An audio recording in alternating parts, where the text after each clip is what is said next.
Bismillahirrahmanirrahim. Assalamualaikum warahmatullahi wabarakatuh.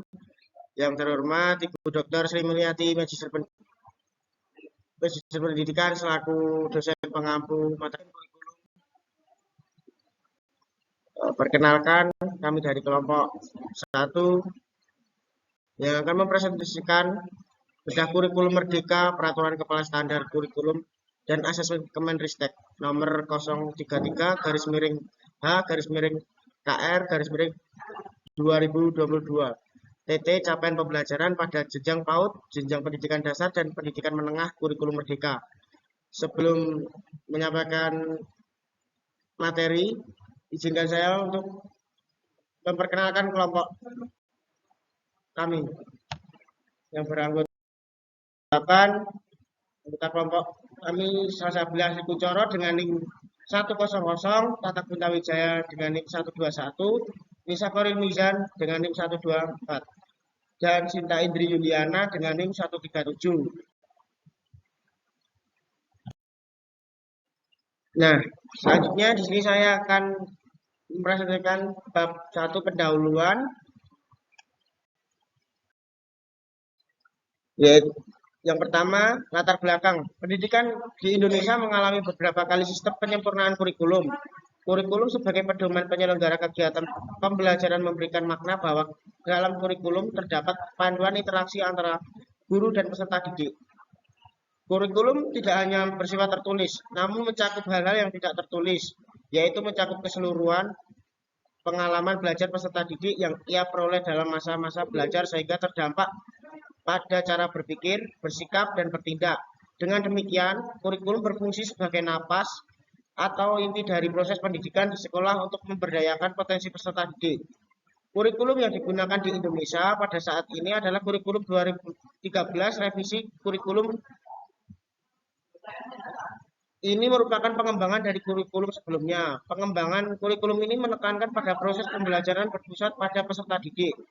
Sifat pembelajaran kontekstual dan buku teks memuat materi, serta proses pembelajaran,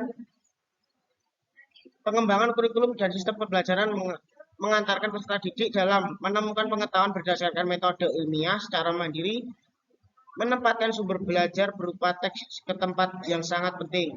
Pada proses pembelajaran, sumber belajar juga bahan ajar merupakan salah satu komponen dalam pembelajaran yang dapat peserta didik mencapai standar kompetensi atau tujuan pembelajaran yang telah ditentukan.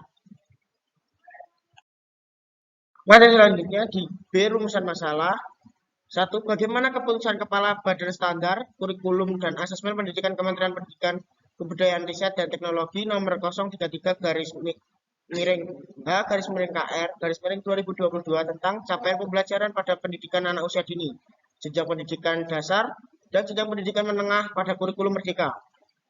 2. Bagaimana Peraturan Menteri Pendidikan, Kebudayaan, Riset, dan Teknologi Republik Indonesia nomor 21 tahun 2022 tentang standar penilaian pendidikan pada pendidikan anak usia dini, jenjang pendidikan dasar, dan jenjang pendidikan menengah dengan rahmat Tuhan Yang Maha Esa, materi pendidikan, kebudayaan, riset, dan teknologi Republik Indonesia. 3. Bagaimana keputusan Kepala Badan Standar Kurikulum dan Asesmen Pendidikan Kementerian Pendidikan, Kebudayaan, Riset, dan Teknologi nomor 009 tentang dimensi, elemen, dan suplemen profil pelajar Pancasila pada kurikulum merdeka. Kepala Badan Standar Kurikulum dan Asesmen Pendidikan, Kebudayaan, Riset, dan Teknologi. Untuk selanjutnya C, tujuan. 1. Untuk mengetahui dan memahami serta dapat menjelaskan keputusan Kepala Badan Standar Kurikulum dan Asesmen Pendidikan Kementerian Pendidikan, Kebudayaan, Riset, dan Teknologi nomor 033-H-KR-2022 tentang capaian pembelajaran pada pendidikan anak usia dini, jenjang pendidikan dasar, dan jenjang pendidikan menengah pada kurikulum merdeka. 2. Untuk mengetahui dan memahami serta dapat menjelaskan Peraturan Menteri Pendidikan, Kebudayaan, Riset, dan Teknologi Republik Indonesia nomor 21 tahun 2022 tentang standar penilaian pendidikan pada pendidikan anak usia dini, jenjang pendidikan dasar, dan jenjang pendidikan menengah dengan rahmat Tuhan Yang Maha Esa, Menteri Pendidikan, Kebudayaan, dan Riset, dan Teknologi Republik Indonesia. Untuk mengetahui dan memahami serta dapat menjelaskan keputusan Kepala Badan Standar, Kurikulum dan Asesmen Pendidikan Kementerian Pendidikan, Kebudayaan, Riset dan Teknologi nomor 009/H/KR (2022) tentang dimensi, elemen, dan subdomain profil pelajar Pancasila, Kurikulum Merdeka, Kepala Badan Standar, Kurikulum dan Asesmen Pendidikan Menengah pada Kurikulum Merdeka, Pendidikan Kebudayaan, Riset dan Teknologi. Terima kasih. Saja yang saya sampaikan. Selanjutnya akan dipaparkan oleh teman saya, Blas Kuncoro. Bab 2 Pembahasan. A. Keputusan Kepala Badan Standar, Kurikulum, dan Asesmen Pendidikan Kementerian Pendidikan, Kebudayaan, Riset dan Teknologi nomor 033/H/KR/2022 tentang capaian pembelajaran pada pendidikan anak usia dini, jenjang pendidikan dasar dan jenjang pendidikan menengah pada kurikulum merdeka.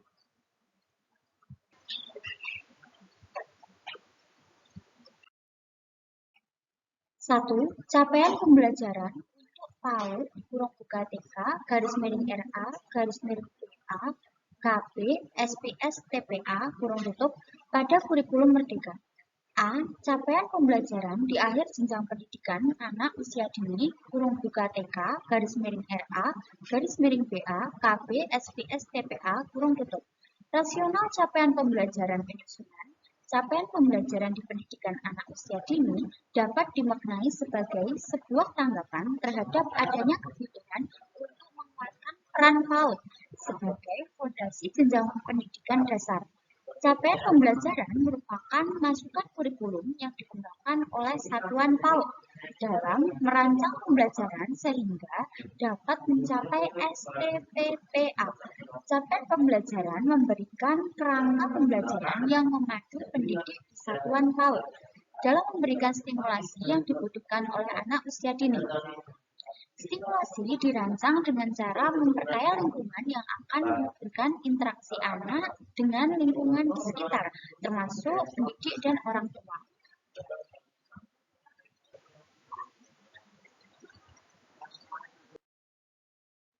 Secara umum dapat dikatakan stimulasi bertujuan agar anak bertumbuh kembang optimal secara holistik dan siap bersekolah. Diharapkan mereka kelak membentuk pribadi yang dicita-citakan dalam profil pelajar Pancasila, yaitu sebagai pelajar sepanjang hayat yang kompeten, berkarakter, dan berperilaku sesuai nilai-nilai Pancasila. Proses membangun pengetahuan anak terjadi ketika ia sedang bermain dan berinteraksi dengan lingkungannya secara aktif. Proses tersebut berupa desain lingkungan belajar yang sesuai dari satuan PAUD, serta tantangan dan dukungan yang diberikan bagi tiap anak oleh pendidik untuk memastikan anak memperoleh kemampuan-kemampuan baru.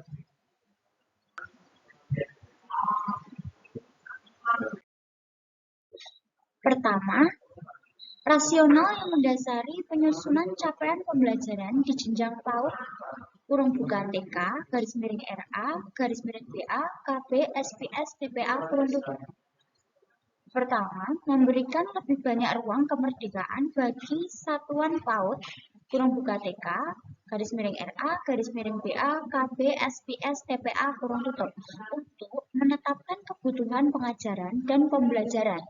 Kebutuhan belajar mengajar PAUD harus didasarkan pada kebutuhan anak.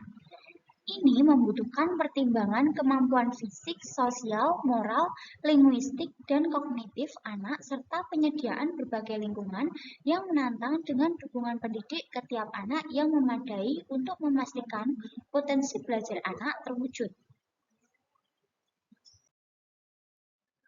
Capaian pembelajaran PAUD merupakan fase fondasi, yang artinya fase ini merupakan pijakan pertama anak di dunia pendidikan dan tujuannya adalah memfasilitasi tumbuh kembang anak secara optimal, yang tidak hanya siap di sekolah, namun lebih siap menempuh perjalanannya dalam berkembang dan berperan di komunitas, negara, dan dunia.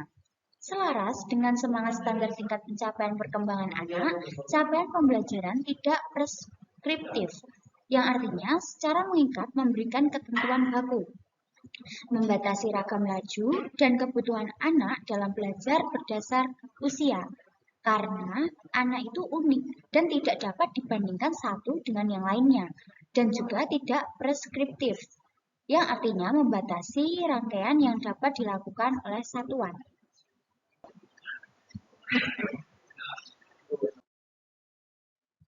Kedua, menguatkan transisi PAUD hingga SD. Kesinambungan pembelajaran di PAUD dan sekolah dasar adalah peran kunci mengingat periode anak usia dini. Sebetulnya adalah usia 0 hingga 8 tahun. Skronkov et al. 2016. Capaian pembelajaran jenjang PAUD berupaya untuk menempatkan kurikulum PAUD dan sekolah dalam satu lajur 8 pembelajaran atau learning progression, sehingga ujung capaian kurikulum adalah titik berangkat di kelas 1 sekolah dasar dan terus dibangun hingga usianya fase A di kelas 2 sekolah dasar. Hal ini yang diharapkan akan mendukung kesiapan bersekolah anak dalam rentang usia tersebut. Kesiapan bersekolah dimaknai sebagai hadirnya hasil interaksi dari 3 dimensi, peserta didik yang siap atau ready children, keluarga siap atau ready family, dan sekolah yang siap atau ready school, UNICEF 2012. Sesuai dengan teori Brun-Van-Brenner 1979 dan 1989, ketiga dimensi ini berada dalam sebuah ekosistem besar yang dipengaruhi oleh nilai budaya serta kerangka kebijakan yang berlaku. Kesiapan bersekolah merupakan kondisi yang terus dibangun berdasarkan kemitraan antara satuan PAUD, sekolah dasar, kelas rendah.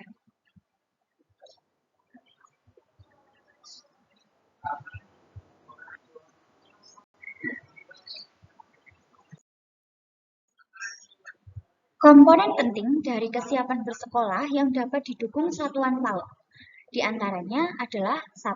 Kematangan emosi yang cukup untuk mengatasi masalahnya sehari-hari. 2. Keterampilan sosial yang memadai untuk berinteraksi sehat dengan teman sebaya. Kemudian yang ketiga, kematangan kognitif yang cukup untuk berkonsentrasi saat bermain hingga belajar. Kemudian yang keempat, pengembangan keterampilan motorik dan perawatan diri yang memadai untuk dapat berpartisipasi di lingkungan sekolah secara mandiri. Ketiga, menguatkan artikulasi penamaan literasi, matematika, sains, teknologi, rekayasa, dan seni sejak di PAUD.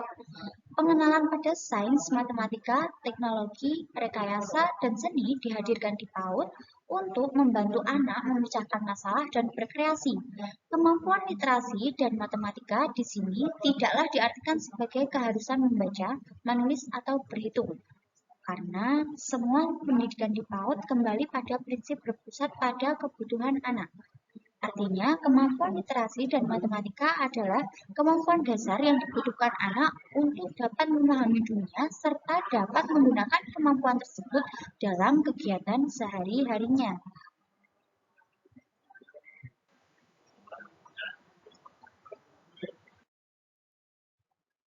Hal yang diperlukan adalah pemahaman yang meluas di satuan PAUD dan komunitas orang tua mengenai perkembangan literasi dini, matematika awal, sains, teknologi, rekayasa, dan seni dalam PAUD yang mencakup pengembangan 1.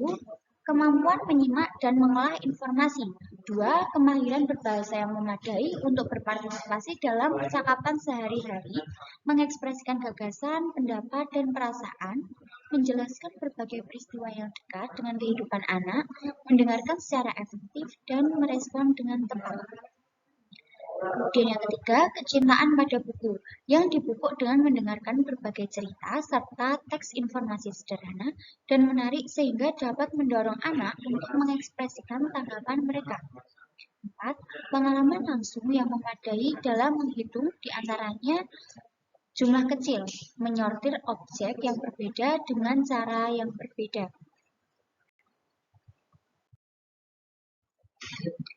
Keterampilan keaksaraan awal PAUD harus berfokus pada pengembangan keterampilan bahasa lisan.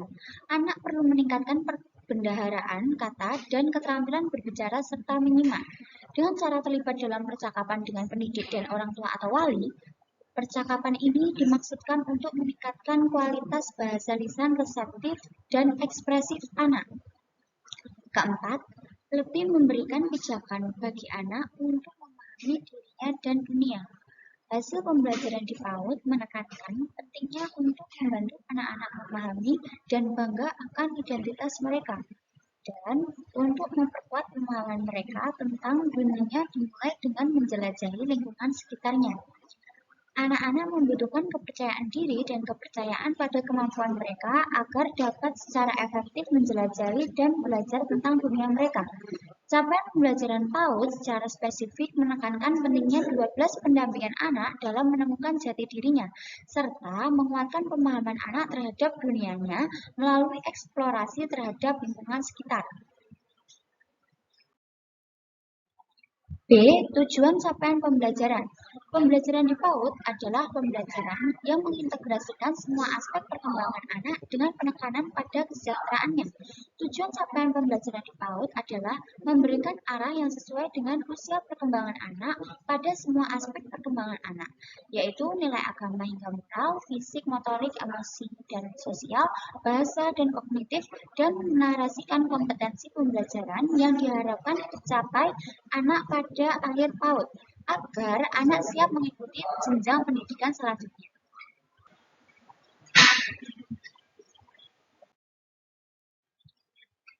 C. Karakteristik pembelajaran PAUD. 1. Mendukung terbentuknya kesejahteraan diri atau well-being anak. 2. Menghargai dan menghormati anak. 3. Mendorong rasa ingin tahu anak. 4. Menyesuaikan dengan usia, tahap perkembangan, minat, dan kebutuhan anak. 5. Memberikan stimulasi secara holistik integratif. 6. Memberikan tantangan, bimbingan, dan dukungan pada pembelajaran tiap anak melalui percakapan dan interaksi bermakna dengan tiap anak. 7. Melibatkan keluarga sebagai mitra. 8. Memanfaatkan lingkungan dan teknologi sebagai sumber belajar. Dan yang kesembilan, yaitu menggunakan penilaian otentik atau penilaian yang diperoleh bersamaan dengan berlangsungnya proses pembelajaran.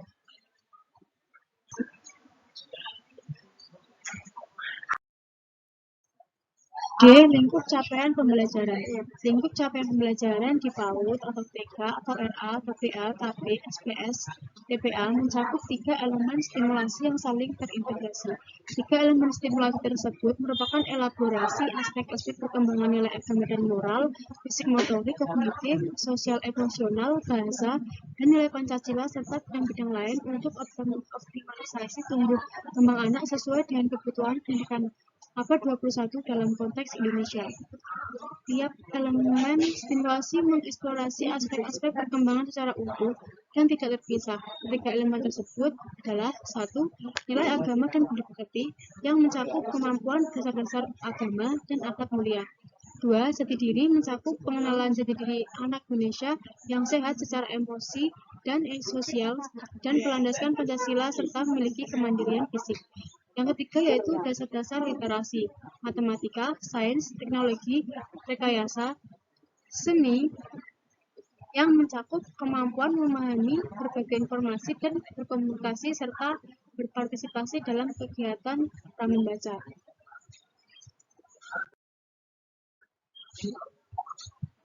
E. Urusan capaian pembelajaran. Elemen capaian pembelajaran yang pertama yaitu nilai agama dan budi pekerti. Anak percaya kepada Tuhan Yang Maha Esa, mulai mengenal dan mempraktikkan ajaran pokok sesuai dengan agama dan kepercayaannya.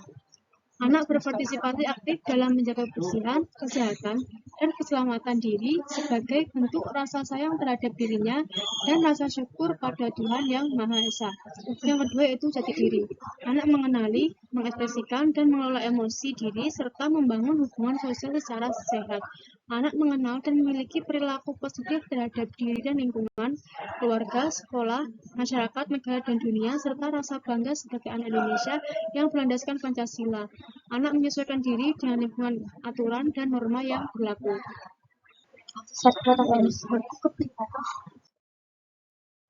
3. Dasar-dasar literasi, matematika, sains, teknologi, rekayasa, dan seni.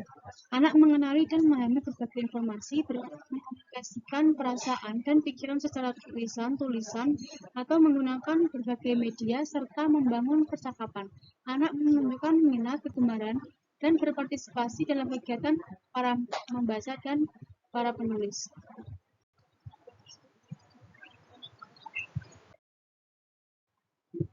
2.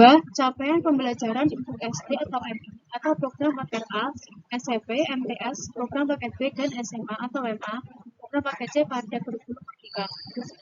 A. Capaian pembelajaran pendidikan agama Islam dan budi pekerti. Rasional mata pelajaran pendidikan agama Islam dan budi pekerti, pendidikan agama Islam dan budi pekerti secara bertahap dan holistik diarahkan untuk menyiapkan peserta didik agar mantap secara spiritual, berakhlak mulia, dan memiliki pemahaman akan dasar-dasar agama Islam serta cara penerapannya dalam kehidupan sehari-hari dalam wadah negara kesatuan Republik Indonesia. Pendidikan agama Islam dan budi pekerti secara umum harus mengarahkan peserta didik kepada 1. Kecenderungan kepada kebaikan, 2. Sikap memperkenankan, 3. Akhlak mulia, 4. Kasih sayang untuk alam semesta. Pendidikan agama Islam dan budi pekerti bisa menjadi pedoman bagi peserta didik dalam menjaga diri dan menerapkan akhlak mulia setiap hari. Berbagai persoalan di masyarakat seperti krisis akhlak, radikalisme, dan krisis lingkungan hidup, dan lain-lain mempunyai jawaban dalam tradisi agama Islam. Dengan mempelajari dan menghayati pendidikan agama Islam dan budi pekerti, peserta didik mampu menghindari segala perubahan negatif yang terjadi di dunia sehingga tidak mengganggu perkembangan dirinya baik dalam hubungannya dengan Tuhan, diri sendiri, sesama warga negara, sesama manusia, maupun alam semesta. Melalui muatan materi yang disajikannya dalam 5 elemen keilmuan pendidikan agama Islam dan budi pekerti di antara lain Al-Quran dan hadis, akidah, akhlak, fikih, dan sejarah peradaban Islam. Pelajaran agama Islam dapat berkontribusi dan menguatkan terbentuknya profil pelajar Pancasila sebagai pelajar sepanjang hayat yang beriman dan bertakwa serta berakhlak mulia, menyadari dirinya bagian dari penduduk dunia dengan berkepribadian dan mempunyai kompetisi global, kreatif, kritis, dan bergotong royong.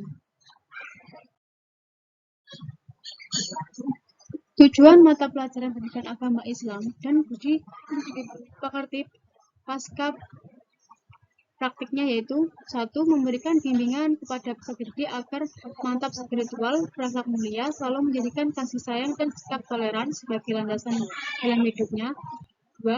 Membentuk peserta didik agar menjadi pribadi yang memahami dengan baik prinsip-prinsip agama Islam terkait akhlak mulia, akidah yang benar, berdasarkan pada Ahlus Sunnah wal Jamaah, syariat, dan perkembangan sejarah peradaban Islam, serta menerapkannya dalam kehidupan sehari-hari. 3. Membimbing peserta didik agar mampu menerapkan prinsip-prinsip Islam dalam berpikir sehingga benar, tepat, dan arif dalam menyimpulkan sesuatu yang mengambil keputusan. Yang keempat yaitu mengkontribusi kemampuan nalar kritis peserta didik dalam menganalisa perbedaan pendapat sehingga berperilaku moderat dan terhindar dari liberalisme. 5. Membimbing peserta didik agar menyayangi lingkungan sekitarnya dan menemukan tanggung jawab sebagai khalifah Allah. Yang keenam yaitu membentuk peserta didik yang menjunjung tinggi nilai persatuan sehingga dengan demikian dapat menguatkan persaudaraan kemanusiaan, persaudaraan seagama, dan juga persaudaraan sebangsa dan senegara dengan segenap kebinekaan agama, suku, dan budayanya. Karakteristik mata pelajaran pendidikan agama Islam dan budi pekerti pendidikan agama Islam mencakup elemen keilmuan yang meliputi 1. Al-Quran, hadis, 2. Akidah, 3. Akhlak, 4. Fikih, dan 5. Sejarah peradaban Islam. Capaian pembelajaran mata pelajaran pendidikan agama Islam dan budi pekerti setiap fase. 1. Fase A. Umumnya untuk kelas 1 dan kelas 2, SD atau MI atau program paket A. Pada akhir fase A, pada elemen Al-Quran hadis, peserta didik dapat mengenal huruf hijaiyah dan harakatnya, huruf hijaiyah bersambung, dan mampu membaca surah-surah pendek Al-Quran dengan baik. Dengan elemen akidah, peserta didik mengenal rukun iman, iman kepada Allah melalui nama-namanya yang agung atau Asmaul Husna, dan mengenal para malaikat dan tugas yang diembannya. Pada elemen akhlak, peserta didik terbiasa mempraktikkan nilai-nilai baik dalam kehidupan sehari-hari dalam ungkapan-ungkapan positif baik untuk dirinya maupun sesama manusia, terutama orang tua dan guru. 2. Fase B. Umumnya untuk kelas 3 dan kelas 4 SD atau MI atau program paket A. Pada akhir fase B, pada elemen Al-Quran hadis, peserta didik mampu membaca surah-surah pendek atau ayat Al-Quran dan menjelaskan pesan pokoknya dengan baik. Peserta didik mengenal hadis tentang kewajiban salat dan menjaga hubungan baik dengan sesama, serta maupun menerapkan dalam kehidupan sehari-hari. Pada elemen akidah peserta didik memahami sifat-sifat bagi Allah, beberapa asmaul husna, mengenal kitab-kitab Allah, para nabi dan rasul Allah yang wajib diimani. Pada elemen akhlak, peserta didik menghormati dan berbakti kepada orang tua dan guru, dan menyampaikan ungkapan-ungkapan positif dalam keseharian. Peserta didik memahami arti keragaman sebagai sebuah ketentuan dari Allah SWT. Yang ketiga yaitu fase C, umumnya untuk kelas 5 dan 6 SD atau MI program paket A. Pada akhir fase C, peserta didik mampu menerapkan berpikir komputasional untuk menghasilkan lebih banyak solusi dalam menyelesaikan persoalan sehari-hari dan mengabstraksikan benda konkret yang lebih besar menjadi data menggunakan aplikasi dan mengenali adanya banyak ragam sistem komputer di sekitarnya. Berkomunikasi melalui jaringan komputer dan internet, penulis yang menjalankan instruksi tertulis yang lebih panjang dan rumit sesuai dengan urutan tertentu yang sistematis, memahami manfaat dan ancaman sistem komputasi serta pengaruhnya pada perkembangan kehidupan, dan mampu bergotong royong untuk mengerjakan dan mengkomunikasikan proyek secara sistematis. Yang keempat yaitu fase D, umumnya untuk kelas 7, 8, dan 9 MTS atau SMP program paket B. Pada akhir fase D, peserta didik mampu memahami dampak dan menerapkan etika sebagai warga digital, memahami komponen, fungsi, cara kerja, dan kodifikasi data sebuah komputer, serta proses kodifikasi dan penyimpanan data dalam sistem komputer, jaringan komputer, dan internet, mengakses, mengolah, dan mengelola data secara efisien, terstruktur, dan sistematis, menganalisis, menginterpretasi, dan melakukan prediksi berdasarkan data dan menggunakan perkakas atau secara manual, menerapkan berpikir komputasional secara mandiri untuk menyelesaikan persoalan dengan data disket bervolume kecil dan mendisposisikan berpikir komputasional dalam bidang lain, mengembangkan atau menyempurnakan program dalam bahasa blog, menggunakan berbagai aplikasi untuk berkomunikasi, mencari dan mengelola konten informasi, serta bergotong royong untuk menciptakan produk dan kalkulasi serta fungsi produk dalam laporan dan proses menggunakan aplikasi. 5. Fase E, umumnya untuk kelas 9 SMA, MA, SMK, atau program paket C. Pada akhir fase E, peserta didik mampu memahami peran sistem operasi dan mekanisme internal yang terjadi pada interaksi antara perangkat keras, perangkat lunak, dan pengguna, menerapkan keamanan dalam penyambungan perangkat ke jaringan lokal dan internet, mengumpulkan dan mengintegrasikan data dari berbagai sumber baik secara manual atau otomatis dengan perkakas yang sesuai, memahami fitur lanjut otomasi serta integrasi aplikasi perkantoran, menerapkan strategi algoritmik standar untuk mengembangkan program komputer yang terstruktur dalam bahasa pemrograman prosedural terstruktur sebagai solusi atas persoalan sebagai bidang yang mengandung data disket bervolume tidak kecil bergotong royong untuk menyelesaikan suatu persoalan kompleks. Yang keenam yaitu fase F, umumnya untuk kelas 9 dan kelas 10, SMA, MA, SMK, MAK, atau program paket C.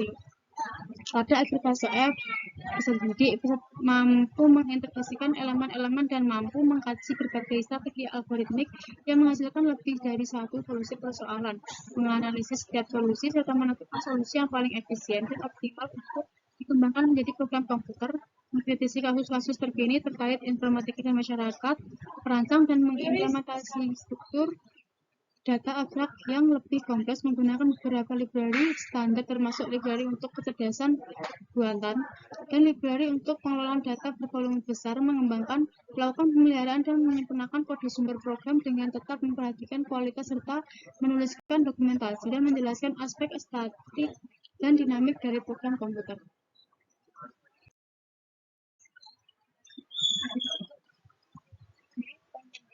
Tentang standar penelitian, peraturan Menteri Pendidikan, Kebudayaan, Riset, dan Teknologi Republik Indonesia Nomor 21 Tahun 2022 tentang standar penilaian pendidikan pada pendidikan anak usia dini, jenjang pendidikan dasar dan jenjang pendidikan menengah. Dengan rahmat Tuhan Yang Maha Esa, Menteri Pendidikan, Kebudayaan, Riset, dan Teknologi Republik Indonesia.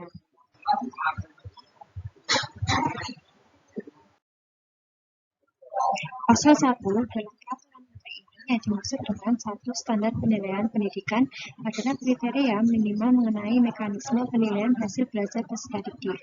2. Penilaian adalah proses pengumpulan data pengelolaan informasi untuk mengetahui kebutuhan belajar dan capaian perkembangan atau hasil belajar peserta didik. Yang ketiga, peserta didik adalah anggota masyarakat yang berusaha mengembangkan potensi diri melalui proses pembelajaran yang tersedia pada jalur jenjang dan jenis pendidikan. Yang keempat, pendidik adalah tenaga kependidikan yang berkualifikasi sebagai guru, paman belajar, tutor, instruktur, dan sebutan lain yang sesuai dengan kekhususannya, serta berpartisipasi dalam menyelenggarakan pendidikan. Yang kelima, satuan pendidikan anak usia dini, pendidikan dasar, dan pendidikan menengah. Selanjutnya disebut satuan pendidikan adalah kelompok layanan pendidikan yang menyelenggarakan pendidikan pada jalur formal dan informal pada pendidikan masa kini, pendidikan dasar, dan pendidikan menengah. Pada pasal 2 yaitu 1.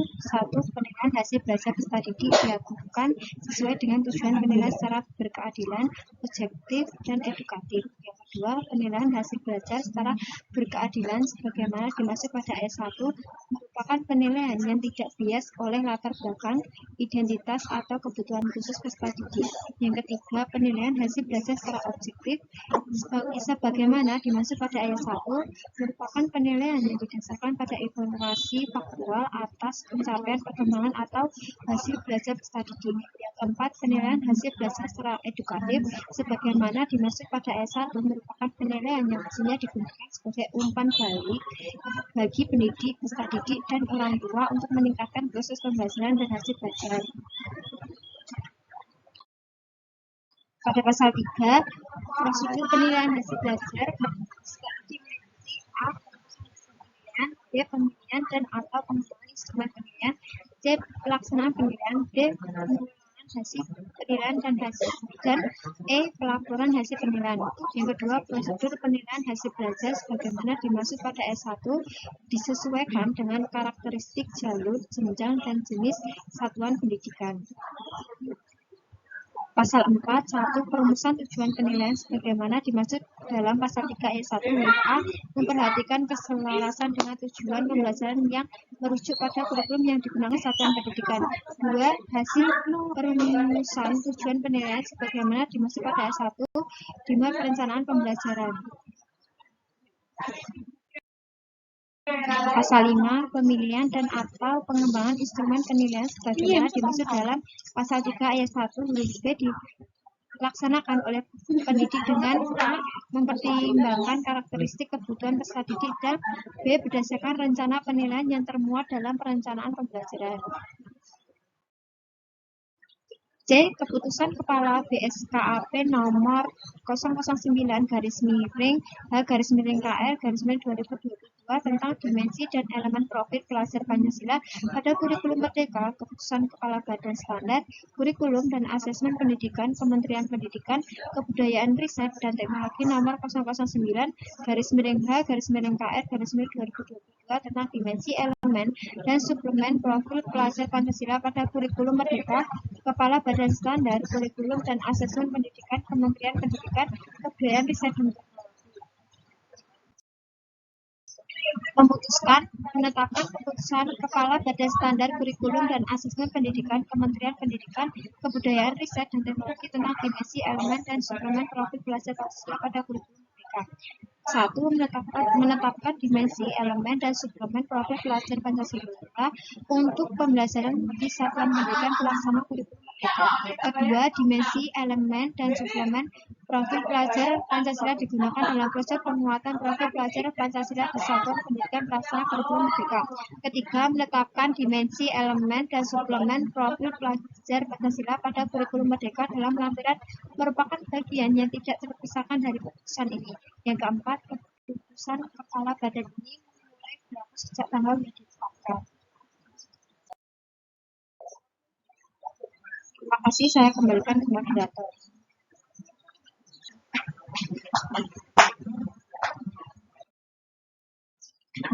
Kesimpulan makalah ini yaitu berdasarkan keputusan Kepala Badan Standar Kurikulum dan Asesmen Pendidikan Kementerian Pendidikan, Kebudayaan, Riset dan Teknologi nomor 033-H-KR-2022 tentang capaian pembelajaran pada pendidikan anak usia dini, jenjang pendidikan dasar, dan jenjang pendidikan menengah pada kurikulum Merdeka. Berdasarkan Peraturan Menteri Pendidikan, Kebudayaan, Riset dan Teknologi Republik Indonesia Nomor 21 Tahun 2022 tentang Standar Penilaian Pendidikan pada Pendidikan Anak Usia Dini, Jenjang Pendidikan Dasar, dan Jenjang Pendidikan Menengah dengan rahmat Tuhan Yang Maha Esa, Menteri Pendidikan, Kebudayaan, Riset dan Teknologi Republik Indonesia. Berdasarkan keputusan Kepala Badan Standar Kurikulum dan Asesmen Pendidikan, Kementerian Pendidikan, Kebudayaan, Riset dan Teknologi nomor 009-H-KR-2022, dimensi, elemen, dan suplemen profil pelajar Pancasila pada kurikulum Merdeka, Badan Standar Kurikulum dan Asesmen Pendidikan, Kementerian Pendidikan, Riset dan Teknologi. Sekian materi yang kami sampaikan, kurang lebihnya kami mohon maaf. Billahi taufik wal hidayah. Wassalamualaikum warahmatullahi wabarakatuh.